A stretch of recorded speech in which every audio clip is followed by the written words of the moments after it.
in my work, visual translations means talking about how to make something that is not visual able to be seen. What I work with is the translation of a voice telling a story into a document or a record that can be seen. I think my work is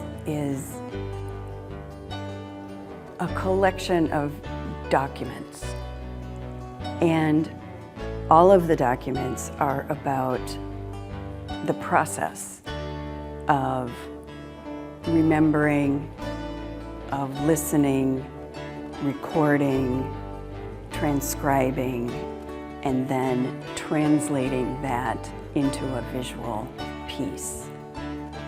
I work with textiles because that's what I'm familiar with. And right now the stories that I'm working with are conversations with my mother. And she was also a textile artist. So maintaining that thread of textiles in this work is important to me. I love the idea of printmaking because it's that repeating of the same thing over and over with variation. And so I work with screen printing in the work.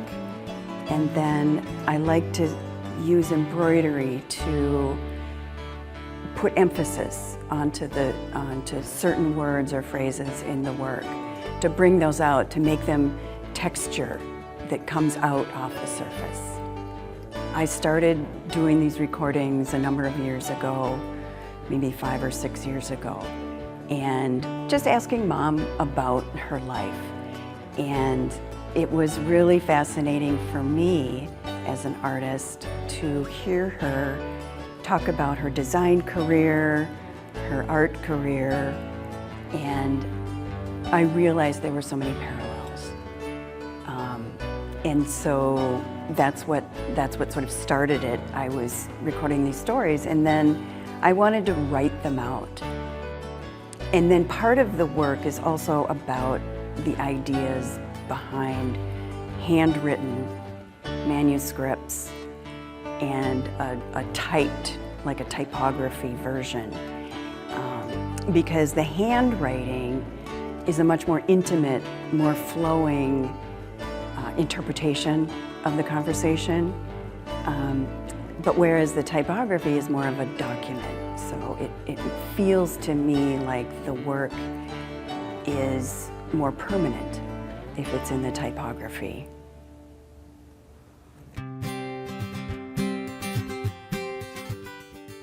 For a very long time, I've used dyes to color fabric. And there's a magic to putting a white cloth into a pot and pulling it out, and it becomes a different color. And you don't always know exactly what color that is. And the work in this exhibition, if it uses dyes, I've used exclusively indigo. A few years ago, I started using this organic indigo that the vat is like, a little bit like a sourdough starter, where you have to tend to it. Every day you have to, look at it, see how it's doing, stir it, add a little bit of this, add a little bit of that. And I find that care, that daily care, very relaxing. But it also kind of speaks to my relationship with my mom. And so I've chosen to use the indigo in this work.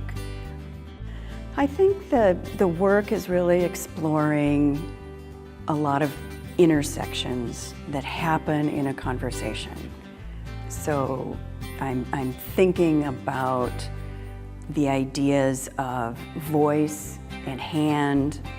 I'm thinking about the sort of ephemeral conversation that you have with somebody that may not really mean anything, but then is remembered later. and then I'm documenting those. So it's a lot of sort of documentation, process, listening, memory, those kinds of ideas that I'm exploring.